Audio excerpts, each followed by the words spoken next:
gentleman in the back with a flip phone, so I'm assuming he's recording this for posterity. I am recording it for you, yes. Why don't you come and sit where you can actually record it? Okay, sure. Great. So this will be shown on the web. So a quick show of hands. Who's watched Dragon's Den?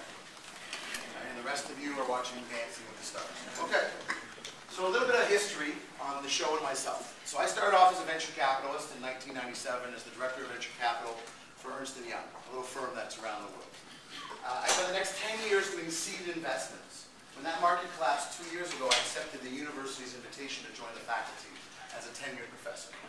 So as part of that role, I was asked by CBC to be one of the dragons on the den. The small problem is I'm not that rich, and as they say politely, I have a face for radio. So when they didn't, wow, tough room. I have a face for radio. Thank you. So what I ended up doing was becoming their online host. So if you go to cbc.ca/dragonsden and you look it up, you'll be able to see behind the scenes footage with me, one-on-one interviews, and a lot of writing about what it takes to be successful. The CBC recruited me because I'm a capitalist in a communist CBC. So my job, really tough room, my job was to make sure that the capital elements of our program came through, that everyone understood it. Last week we premiered season 6. I've taped actually 7 seasons, so we've already finished the season in January. And I can tell you the excitement only grows, the deals only get bigger. This year we're going to invest more than $14 million in more than 30 businesses. So let's get right into it as to why some deals fly and other deals fall apart. For those of you who don't know, CBC and myself did not create the show. It is not ours. It's owned by Sony. It came out in 2001 under the name Money No Toro, or Money Tiger. And the show is basically about entrepreneurs begging rich people for money. And 8 or 9 years later, it hasn't changed much. The show went from Japan to the BBC, where it became famous as Dragon's Den. From there, went on to Australia, to New Zealand, to Canada. For some of you who watch American television, it's called Shark Tank. They're all related. In Russia, we call it Capital. In Israel, it's called the Sharks, but in Hebrew. It is around the world in 27 different jurisdictions. The most recent jurisdiction to sign a deal was Afghanistan. How that's possible is beyond me, but it'll be an interesting show to watch. These are all different sets of dragons that we've met with and worked with the CBC to learn from their experiences. On this screen, you'll see New Zealand, you'll see Nigeria, you'll see Poland, and you'll see the BBC. It's also in Saudi Arabia. It's also in the United Arab Emirates. A little bit about the show. What you're watching now on TV, which started 2 weeks ago, Wednesday at 8 o'clock, for those of you not watching Dancing with the Stars, is the 6th season. So the show's been around in Canada for 5 years, but the CBC figured instead of making one 20-episode season, let's make 2 10-episode seasons. The reason for that is simple. They get to charge the advertisers twice, the staff only once. It's a good deal for CBC. The show itself is shot in advance in its entirety in the spring. So last spring in May and June for 21 days, we shot from 6 a.m. to 8 p.m. Each pitch gets about 45 minutes to an hour and a half. And from there we edit it down. This year we had more than 10,000 people apply for the show. Of that, 300 got taped, and 200 will end up being aired. A little bit more about the show. The dragons are using their own money or their related money. So the money you see in front of them is not actual money. It's a prop. But the money that's going into these companies is real. About a third of the deals you see on TV get consummated, and money does flow. That makes us the #1 jurisdiction for closed deals. Meaning in all 27 countries, Canada closes more deals, and we still only close a third. About a third of the deals fall apart because the entrepreneurs misspoke, gave false information, were embellishing the truth, and the dragons will have none of that. As you can imagine, we tape in May, but the show airs in the fall, and we have between May and the fall to do something called due diligence. And due diligence is a legal process where you check all the facts and make sure you're investing in the reality of the situation. So about a third of the deals fall apart in due diligence, and the last third of the deals fall apart because the entrepreneurs get a better offer. So we all saw Wanna Waffle, the big winner in episode 1 of season 6. Can I help you, gentlemen? Thank you. So we all saw the first kickoff show with Wanna Waffle. The day after the show, they received 1,100 requests for either investment, to buy a franchise, or to license the technology. The show has a huge impact. But if the dragons don't close their deal by the time the show airs, all bets are off. So a lot of entrepreneurs end up dragging their feet near the end because they want to see a better deal. It's an interesting technique. entrepreneurs, someone who won last year's business plan competition, Haley Coleman and her Dan Heels, which is a shoe meant for people who party all night. The show changed a lot in between season 1, 2, and 3. In the first season, we had 7 deals for about $1.5 million. In season 3, we did over $10 million in about 24 ventures. And in season 7, which will begin in January, we do more than 30 deals for $14 million. Why did the show change? We like to call it the Brett effect. So in the first 2 seasons, we had the lovely Lawrence Lewin, who was the founder of La Senza. In between season 2 and 3, Lawrence passed on from brain cancer, and we filled his spot with Brett Wilson. Brett Wilson came in having watched the show. He came in with one idea and one idea alone. He wasn't going to let Kevin screw the entrepreneurs anymore, in his words. He wanted to make sure that the Dragons were kept honest. The show reflects Canadian culture. As such, the 5 Dragons are more likely to team up together and form an oligopoly, like Rogers, Bell, and Shaw, than be independent investors. You compare that with Israel, where they almost never do a deal together. In fact, fistfights break out. Right? You compare that with Russia, where 2 Dragons refused to do any deal because they said Russia wasn't a good economy. This is on national television in Russia. So the show does reflect that, and we knew we had a problem because what would happen is we'd have 2 offers, the pitcher would go in the back, and Kevin would convince them to drop both offers, go with a lower price, and stop competing. Very Canadian. So when Brett came along, he put a stop to that. And Brett, of all the Dragons, has the #1 close rate. He's closed more than 50% of the deals he's signed for. As I mentioned, my role originally was to be a Dragon, but they decided that wasn't so good, so they made me a behind-the-scenes person. You'll see here some pictures from early seasons where we're shooting, on set and off. My job was to make the show accessible, so that people who didn't know what CAGR and ROI meant would get it. My job was to make sure that the business ideas got through, not just the whack job ideas.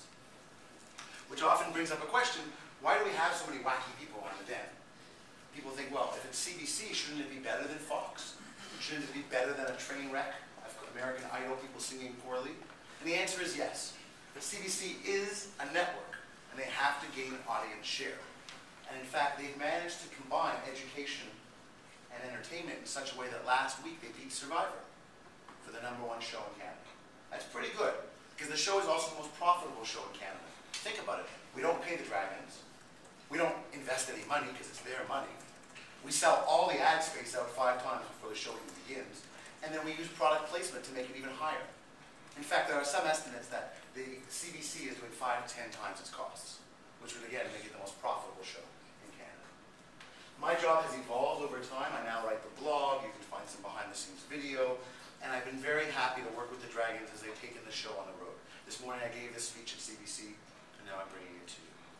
So the reason we're here today isn't to hear about how wonderful I am, although it is a favorite topic of mine.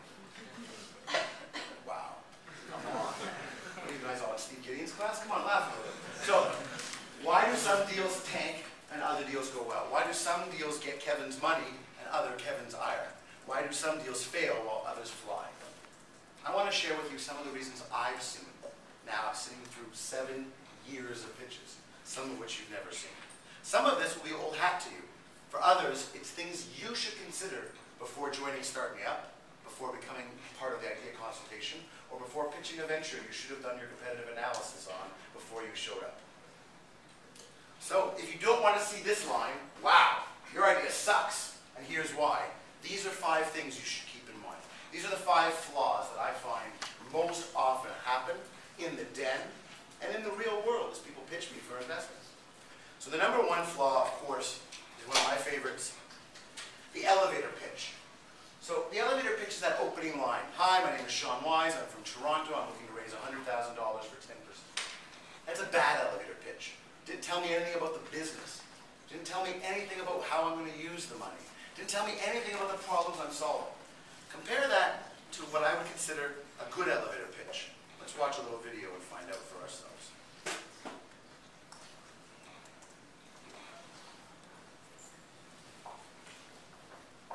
If you've got a great idea but need the cash to make it go, well then you better start working on your elevator pitch.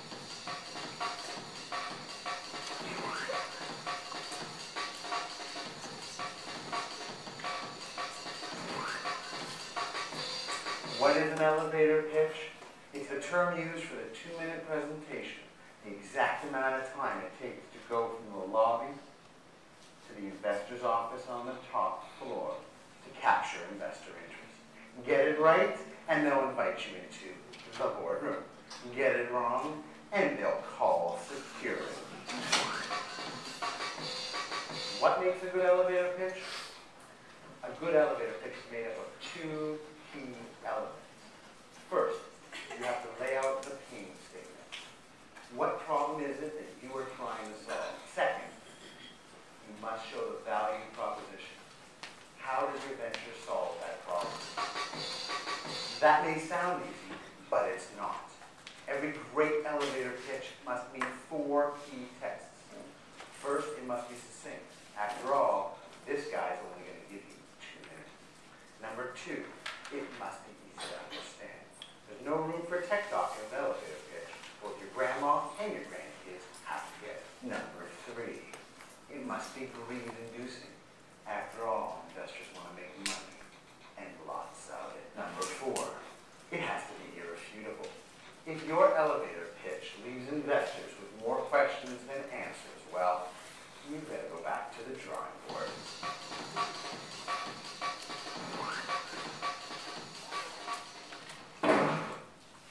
So now you know why they don't let me on TV, right?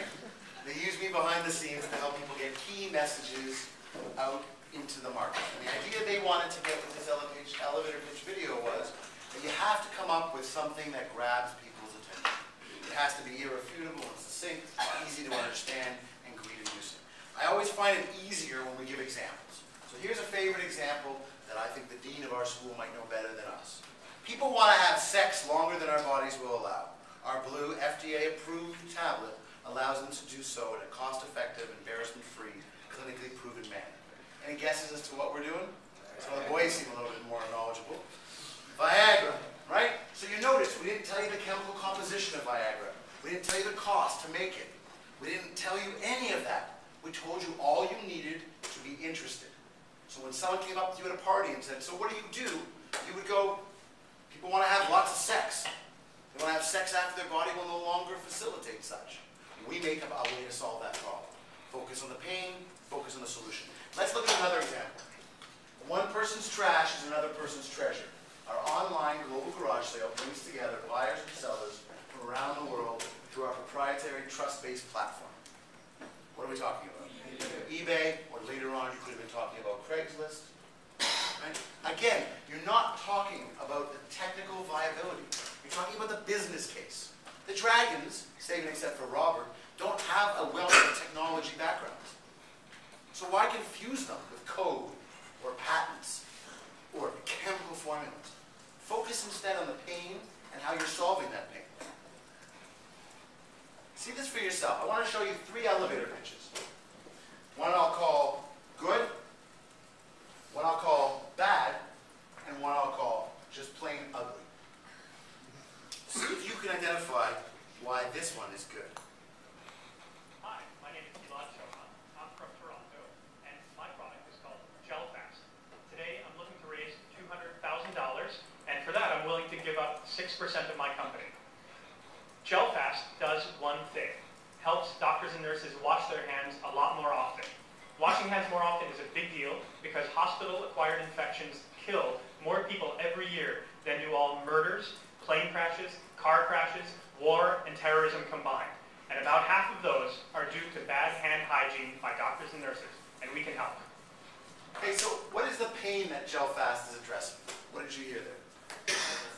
What's that? People dying. People dying, and they're dying of infectious diseases. So what's really going on? Well, let's say you're at Toronto General. Every floor has a nursing station. The hand sanitizers at the nursing station.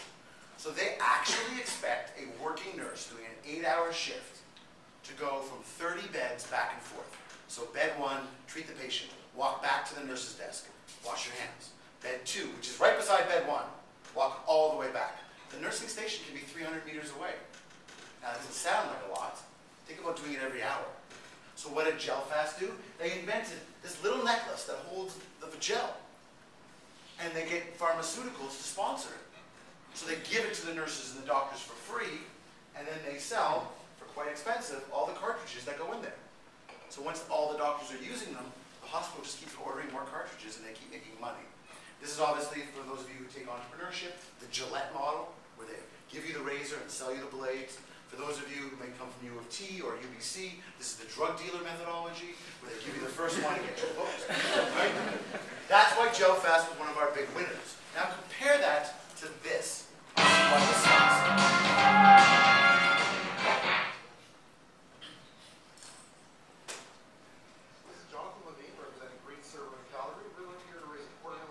Today for the Green Server. Green Server is a little computer that is going to revolutionize home computing. So what did he do wrong? Didn't tell us his pain, didn't tell us what he solved. And in fact, this isn't an editing issue. This deal went on for an hour and a half in the first season, and we still had no idea what he did.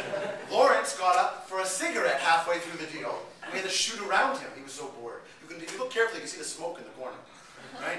Why? Because as Lawrence said, it's his job to explain, not my job to understand. I already have $1 million. It's his job to explain, not my job to understand. You see that all the time when Diane interviews them after the pitch. Oh, the Dragons just didn't get it. My one shoe, tennis shoes, is the only thing to do. Right? The Dragons don't get it. They do this for a living, but they don't get it. Now, you've seen bad, you've seen good. Let's watch ugly. Dave Millard from Hamilton, Ontario, Canada. I'm pushing the Doggy YouTube. We're looking for $50,000 to promote the product. It allows dog owners to pick up dog waste without having to put their hand in a bag, which of course is probably the grossest thing going, to feel the texture and the heat of the actual dog waste. Thank you. And now you know why they didn't make it on the air, because nobody wants to look at dog poop. So when you're putting your own pitch together, whether it be for idea consultation, or whether it be for the Slate $25,000 business plan, or whether that be to enter the den next year, what's your elevator pitch? What is the 2 minutes that you're going to be able to say to convince me to keep you talking, to keep you hearing, to keep you engaged?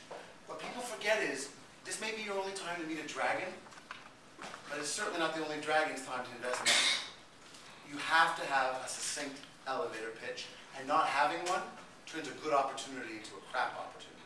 The second most frequent flaw that we see on the show is no proof of concept. So once upon a time, proof of concept was, I turn on the light switch and the light goes on. The technology works. I can make a shoe that has retractable cleats. I can make a small phone that loads to the internet directly. That was proof of concept before the year 2000. That's all over. Today, proof of concept has evolved. Today, proof of concept is about, I turn on the light switch, the light goes on, and Chris will pay me $100 an hour to read under the light. Today, if you can't show a market need big enough that people will pay for it, you may not have a market at all. Now, that doesn't mean you can't have free products. Everyone knows what Twitter is. No one's making money by twittering, but they are making money by using the data and the fire hose of data that it creates. No one's making money over sharing pictures of you drunk falling down the stairs. But Facebook is making money by selling you hangover cures. There are ways to monetize when nothing gets away from proof of concept. This is why Robert asks everyone, where are your sales? If this is such a big problem you're solving, if people really don't want to pick up dog poo, shouldn't you have been able to sell tons of these? Even a little mom and pop shop. You look at Dan Heels, one great gal from Ryerson, sold out 3 times. I know there's a demand for her product. She can't keep the product on the shelves, right? Having proof of concept, this new customer proof of concept, lowers risk. It tells me as an investor that there is a market. I can't trust you, the entrepreneur, to tell me there's a market. Why not? Any guesses? Why the Dragons discount the entrepreneur? Yes, sir. Entrepreneurs tend to think that they're the greatest thing ever. Absolutely. The entrepreneurial bias is you wouldn't be investing your whole life savings and staying up till 4 in the morning if you thought your product was crap. In 7 seasons, I now must have met over 30,000 entrepreneurs. Not one of them told me their product was crap. But trust me, so were. Okay? Every entrepreneur thinks their product is great. Every entrepreneur is committed to it. And as a result, we can't trust them because they're in conflict. So what we do is we look to third parties. We look to other people's endorsement. And the best endorsement that your product will sell, sell it. And that's why Robert wants to know. It also confirms that management knows how to sell. If it's such an important product, it should be able to sell itself. So the number 2 flaw, definitely not having proof of concept. The number 3 flaw, what screws up more people? Well, people who don't know what a true opportunity is. So let's get some keywords here. What makes an opportunity, sir? Give me an adjective for an opportunity. Possibilities. Possibilities. So there's a big upside. What do you think? Money makes a lot of it. Ma'am? Success. Success defines opportunity how? I guess that comes after. So if you have an opportunity, success might fall. Yeah. Okay. What about some other words? What makes something an opportunity? In the back. Disruptive. Disruptive. So once it comes to market, there's nothing else left. Right? Napster is a great example. Once Napster showed us that music was really the same as a Word doc, just a different file extension, we all started sharing them like we shared Word documents. And the record industry fell apart. Right? And then iTunes came along and HMV fell apart because it disrupted. What else is a good opportunity? Another idea. Okay? How about what we learn in school? That there are 4 key elements of any opportunity. It has to be attractive. This is what you were talking about. What makes it attractive? It doesn't mean you match your clothes. It means that you've matched the return with the risk. If you're asking me for $5, I don't really care about the return. If you're asking me for $5 million, it's a different story. I want to get back 5 to 10 times the money I give you. I need to get it back. Because for every good opportunity that you represent, there's the crap ones that I also invest in. I need your opportunity to make 5 to 10 times the money back, so it's attractive enough for me to do. It has to be durable. So last year, Obama buttons, I love Obama, very popular. But it wasn't very durable, was it? Because the Americans turned on them as we knew they would. And the buttons now say something completely different about it. Right? So it's not a durable opportunity if it won't last long enough for you to make money. Can anyone think of a durable opportunity that never came to fruition? An idea that faded too quickly? Yes? The 8-track. So when Steve Gideon was young and he was in his van driving around and looking for people, right? He had an 8-track player. And it was like a cartridge and you put it in, it looked a lot like the Sega Genesis system that I used to play on. Right? And when he wanted to throw down the Bee Gees, he just pushed that right in. You guys don't even know who the Bee Gees are. I'm making fun of Steve, it's okay. So, the 4th thing every opportunity must be, it must generate value for the end user. Why are people buying your product? Again, it gets back to pain. What problem are you solving? And finally, it must be timely. I was first pitched cloud computing in 2001. Cloud computing is where all the software exists on the internet, not on your desktop. No one wanted to do it. It was 2001. The company was called Platespin. Now cloud computing is all anyone wants to talk about. So you have to be able to ask yourself, is my deal attractive enough? Will I generate high enough returns? Is my deal durable enough? Will it last long enough for me to make money? Is my deal timely? Is the market ready for what I'm bringing to market? And am I focused on generating value from the end user? Those are the 4 key things that everyone is told before they go into the den to highlight. We give everyone going into the den a list of questions they may be asked. We show them last year's tape, and yet they constantly go in and don't highlight what makes an opportunity an opportunity. Who really wants to invest in something that probably won't last? Who really wants to invest in something whose time has not come? Who really wants to invest in something that can't generate the returns necessary to justify the investment? The 4th flaw, not prepared. Big Jim Tree Living, the chair at Boston Pizza and a number of other franchises like Mr. Lou. He's an old school guy. Grew up on the farm in Saskatchewan, did his police service with the RCMP in the north, and then got into the pizza business through a bunch of circumstances that I won't go into. But he still maintains that preparation is 90% of execution. Preparation is 90% of execution, meaning you know what's going to go wrong before you actually start. A prepared person knows the answers. Let's go into specifically.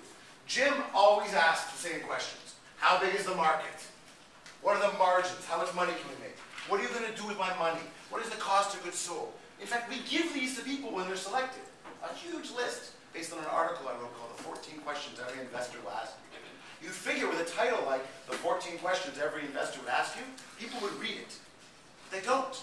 And what ends up happening is they go into Dragon's Den, try to pitch their opportunity, and when the Dragons ask them, so what are you going to do with their money? All they can come up with is, I guess we're going to invest it in the company. Okay, what are you going to do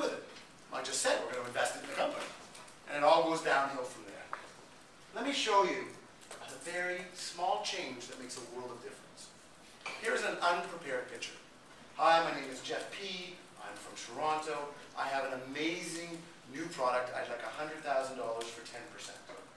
That is not a good pitch. Now compare it to Jeff's friend, Mark. Hi, my name is Mark C. I'm from Toronto. I'm looking to raise $100,000 with which I will take my product, X, Y, and Z, from a Canadian-based sales front to an American-based sales front. With your $100,000 investment, I should be able to generate $1 million over 2 years by hiring 3 salespeople. And I'll give you 10%.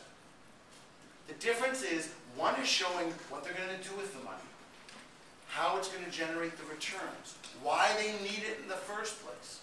It shows that they understand their customers.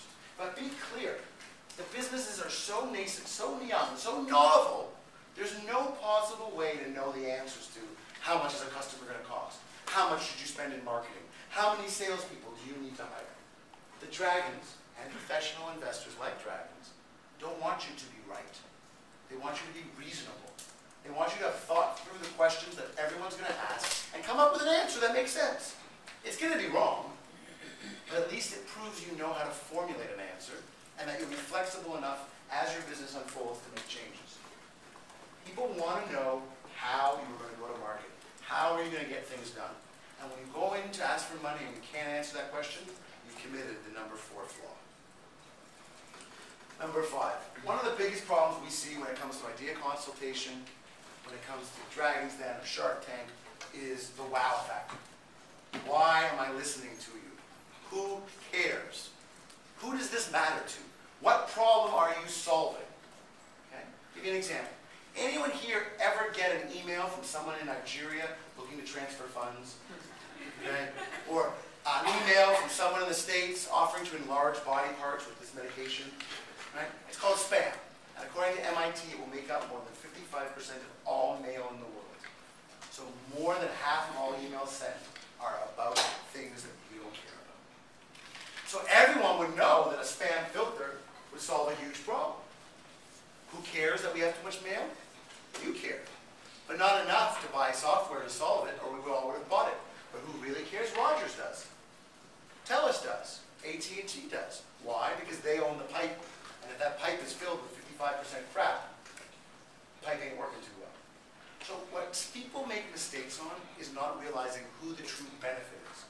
So you see a pitch, and they're thinking it's going to benefit the students, but it's really the university that gets the benefit. So with the so what, who cares, I'm asking all pitchers to delve deep into understanding who is going to solve this problem. Whose problem is it? See, the problem is that people go into the den on a regular basis and think the Dragons should care. But this is maybe the 7th day of pitches, the 71st pitch they've seen. That, combined with the Blackberry-itis that all of our Dragons have, makes it difficult for them to keep focused if you don't have a wow factor. Blackberry-itis, or the inability to stop looking at your BlackBerry, is so bad that in year 2 we hired a full-time student to do nothing but strip the Dragons of their Blackberries on the way in. Because the BlackBerry's signal interferes with the wireless mics, and so you hear a clicking if they have it on them. It worked until Kevin and Robert bought a second BlackBerry. Right? Literally. She took the BlackBerries away and then the clicking was there. So we searched them and there was a second BlackBerry. Okay? So now we have to ban them completely from the set that the Dragons don't like. You have to get people to care. You have to have people understand what pain you're solving, why it's 10 times better than everything else, and why it will drive sales. Why? Why do you think it's important that a little better isn't enough? Why do you need to be 10 times better? Go ahead. It won't be adopted by the market.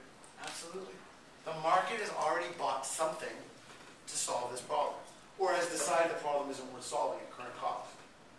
If you're going to introduce a problem solution, you have to be able to overcome the incumbents.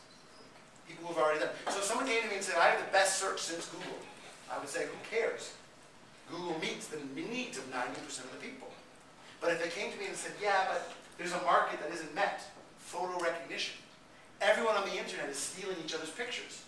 But because Google can't tag what's in a picture, it can only tag the words about the picture, how does it know if your picture's copyright infringement? Well, a local Toronto company thought that was a problem worth investigating. And using the principles of facial recognition, created a piece of software that searched the net to see who was stealing your pictures. So think about it. Whose pain are they solving? Who's benefiting from that? Those people losing the money on the copyright infringement. So they're not selling it to us. They're selling it to the person who cares. The person whose business, like Getty Images, sells billions of dollars of pictures every year, and billions more go down the drain as people steal them. Because now it's easy to steal, right? Right-click, copy, left-click, paste. 2 seconds and you're done. But how can you search the entire net? They figured it out. Again, this is a flaw. People come into the den solving problems that don't exist, or not being able to explain what problem they're solving. You can't afford to do that. The sooner you understand what is driving your startup to create its product, the sooner you'll be able to lock in investment and clients. The dragons, like all investors, really care about moving you from where you are today to where you are going to be tomorrow. And that's why the better pitch from Mark as to I'm looking for $100,000 to expand into the US by hiring 3 salespeople, which will generate $1 million, sits well with the dragons. Because they're hearing what exactly you're going to do, how long is it going to take, and what the potential outcome is going to be. You don't need to be right, you need to be reasonable. You need to show people that an injection of cash will do more than the cash itself could. If the person's giving you $50,000, you better create more than $50,000 worth of value. But they could have just bought stock in the stock market. It's all about exponential gains. It's all about solving this big pain.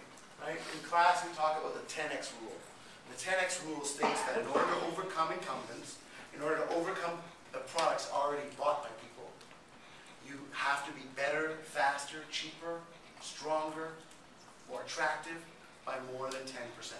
Because a little won't get someone who just spent $1 million on software to spend another $1 million on your software. Think about it. Porter comes along and they say we're 10 times better than Air Canada because we smile at you and because we don't treat you poorly and we only lose 1 in 100 bags instead of 10 in 100. Is that good enough? Well, it seems to be, because that combined with their access to the island airport is driving their business. But if someone came along and said, I have a teleport machine that will actually work, now that's 100 times better than Air Canada. I mean, Air Canada's motto is, we're not happy till you're not happy. All of this pushes towards what's known as creative destruction, and it's all driven by the 10x rule. So, to summarize, what are the top 5 flaws? Well, no elevator pitch. You can't explain the idea. No proof of concept. You can't prove anyone cares. You're missing key elements. There only are 4, and you can't explain them. You're not prepared. You haven't prepared answers for the questions like, who are your competitors and how you're differentiated? And most of all, you haven't explained to them why anyone gives a shit. Why anyone cares what you're doing. Right? Think about Kiva.org. Kiva.org is a website to do microfinance. I have $25 in my pocket. If I give it to a student, they're going to spend it on pizza. If I give it to someone in South America looking to buy a kiln, they might, just might, make a sustainable lifestyle for themselves. So Kiva facilitates the internet matching of those people with an extra $25 and those people who have an ability to use that $25 for life-changing events. That's a business. What business are you working on that does the same thing? What are you doing that's going to make people compelled to be part of what you're working on? The show has taught a lot of lessons to a lot of people. Those 5 flaws are one of them. I would be remiss if I didn't share with you my favorite lesson from all. Let's watch this video. Dismissed from drama school with a note that read, wasting her time, she's too shy to put her best foot forward. Turned down by the Decca recording company who said, we don't like their sound and guitar music is on the way out. A failed soldier, farmer, and real estate agent, at 38 years old, went to work for his father as a handyman. Cut from the high school basketball team, he went home, locked himself in his room, and cried. A teacher told him he was too stupid to learn anything, and he should go into a field where he might succeed by virtue of his pleasant personality. Fired from a newspaper because he lacked imagination and had no original ideas. His fiancée died, he failed in business twice, he had a nervous breakdown, and he was defeated in 8 elections. If you've never failed, you've never lived. You've never failed, you've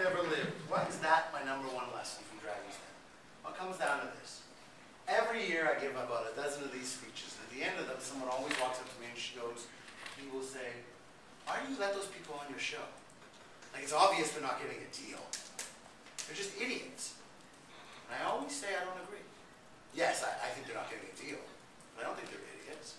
Who's worse? The person who sits on the couch with a good idea but never acts, or the person who tries and moves forward? Right? The greatest Canadian ever, Wayne Gretzky, he said, you always miss 100% of the shots you don't take. You always miss 100% of the shots you don't take. So I don't feel bad for the entrepreneurs who come. I feel bad for those who never will have the courage to try. And that's what our program, what the SIFE program, what Ryerson's program in entrepreneurship is about. It's about lowering the cost to you to try, making it easy to fail. In the United States, where I do my venture capital work, you know what we call an entrepreneur who's failed 4 startups? We call them someone waiting to succeed. You know what they call someone who fails 4 times in Canada? A government official. Now I go. Okay. You have to take the risk, because the risk of not trying means you will not succeed. If you don't try, you will not succeed. That's one of the few guarantees I can give you in life. I cannot tell you if you try, you will succeed, but I know you got a better shot at it. I started my first business at 13. I've had 5 of them since that. I just turned 40. It's been a long road, and I enjoyed it, and I failed many times. The key is not worrying about failure. The key is trying to mitigate that failure and knowing when to cut your losses. Oh wait, we're not just here to talk about failures and flaws and what screws up an opportunity. We want to talk a little bit about how do you identify your opportunity? How do you know if it's a good opportunity? Right? Here are some of the things I look at when I'm looking to do a deal. As we mentioned, is it 10 times better? Does it address a huge pain? Okay. Aspirin is great, but the pain aspirin solves is small. But the number of people suffering is huge.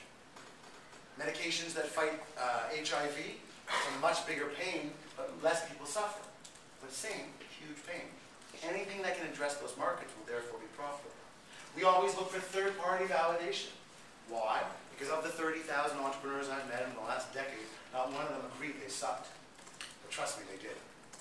So if they won't say it, I need to turn to third parties, like sales or endorsements, to make sure that there's something there. Intellectual property, patents, copyright, trademarks, ways of doing business, they all form a group known as barriers to entry.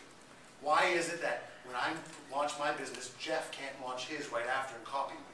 What stops other people from stealing my great idea? And if you're thinking the idea itself, you're absolutely wrong. An idea is worthless. It's the execution of the idea, having the courage to follow through on it, that makes you your money. What else is important? Well, the ability to scale. Scalability is just the ability that as you sell more, it costs less. It's easier to explain than it is to define.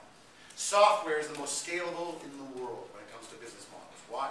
I spend $100,000, I develop one piece of software, and I just copy it over and over and give it to people. In fact, that statement is not even true anymore. The most scalable software is cloud-based software now, like Facebook. When Jeff joins Facebook, it doesn't actually cost Facebook enough money to worry about it. Now, that's not true. When Jeff joins Facebook, it might cost them 1,000th of a penny because of the storage space, the electricity space, the server space. But it's so small, it's almost negligent. Now, you add 100,000 Jeffs, which is impossible because he's one of a kind, but say you could, you had 100,000 Jeffs, there is a cost. But it's not as much as if I sell another 100,000 cars. Remember, a car isn't scalable. Once you design it, you still got to pay for the steel, you still got to have manufacturing, the shipping, you still have to have all the electronics.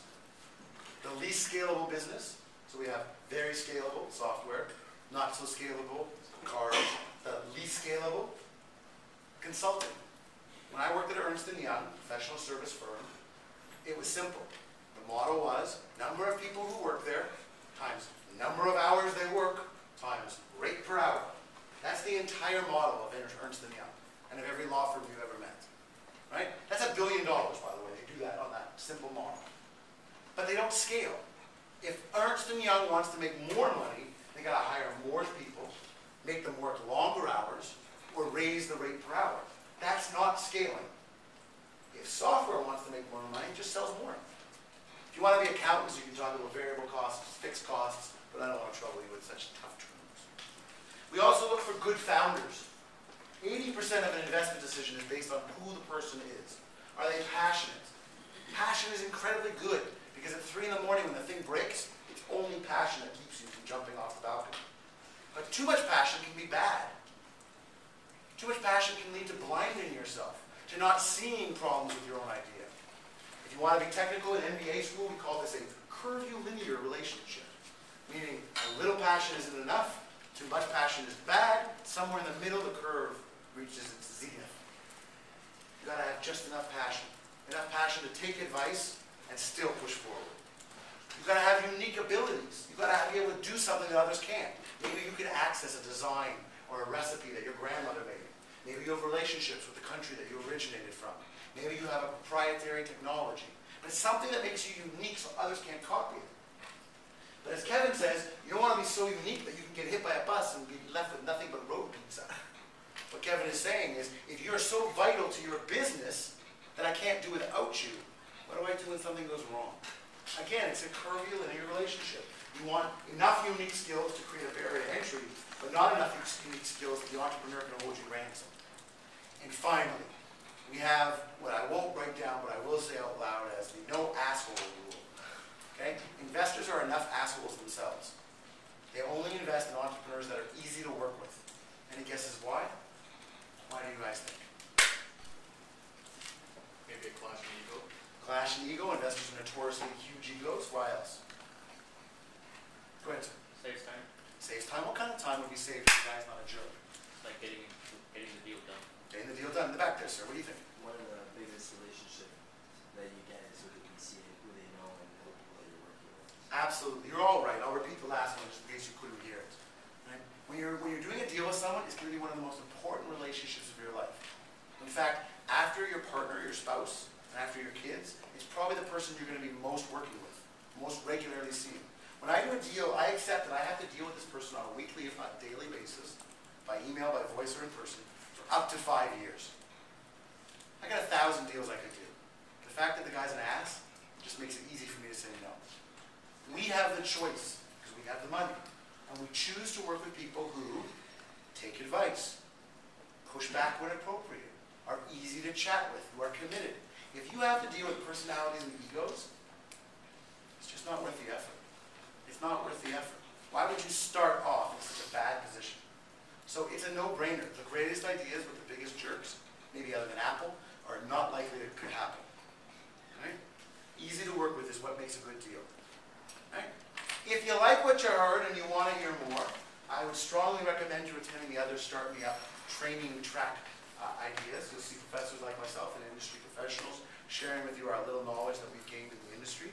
If you want to hear more what I have to say and you're not in my classes, shame on you. But you can go to the CBC's website and you'll see my daily or weekly blogs behind the scenes. If you want to know more about what I talk about and lecture about, there's a couple other slides here. And finally, if you have any questions about Dragon's Den or about Start Me Up or about helping companies grow, I'm happy to take them now. I'm happy to have you email me direct. I hope that was helpful to you. I promise to keep it short and sweet and interesting so that we could then open it up for questions. But thank you very much for the first part.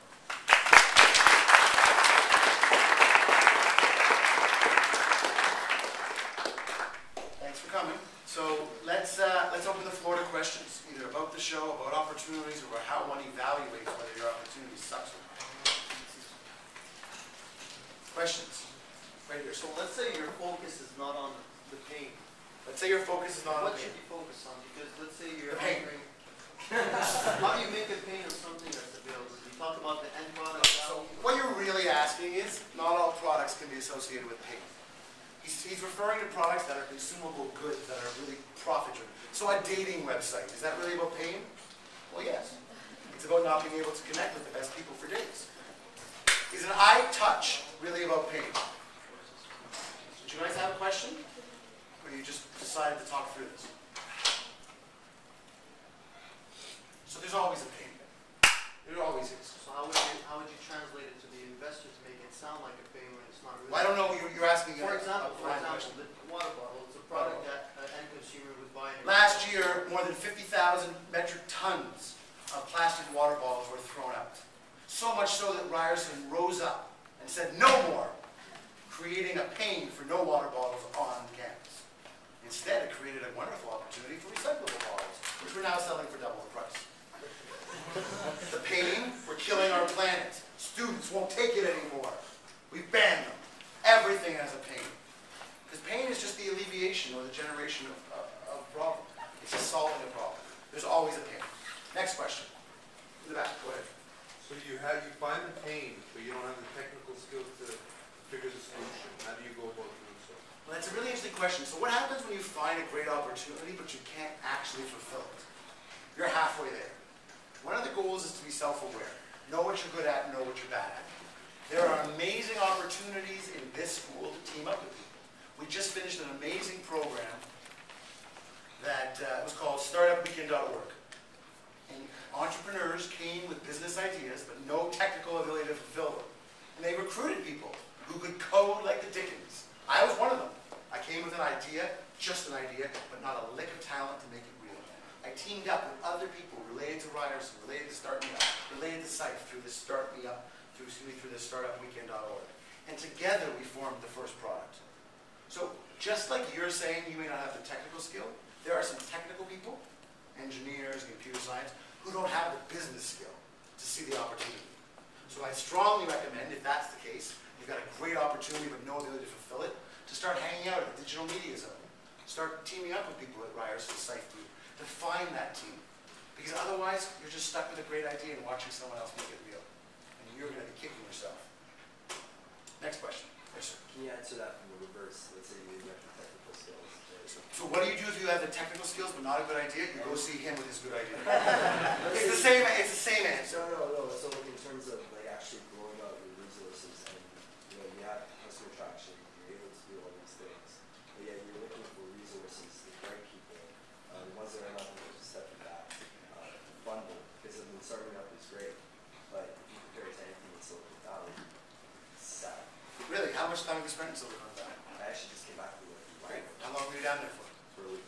And what did you see that was so much better than what we have here? The Google Ventures. Oh, Google Ventures. So did you see the technical disruption? Yeah.